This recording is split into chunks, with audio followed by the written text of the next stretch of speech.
All right. So now I have Divya with me. So Divya, first question I would like to ask you, like, what do you think how AI is changing the software industry?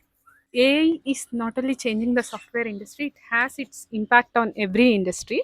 And specifically with software, the coding has been changed. The way we Google has been changed. It has dramatic impact, and you can see it in the timelines of a delivery. That is the major part where I have observed that it had an impact. So, yeah, with respect to software industry, that is what I can quote. But it is not restricted to developers. Every level from CEO to the fresher, it is touching its base. All right. Thank you so much, Divya. Second question I have for you is, do you really think AI will replace the human job completely? AI cannot replace the human job completely until and unless you are par with AI. So it is our responsibility to keep up with AI and be up to date.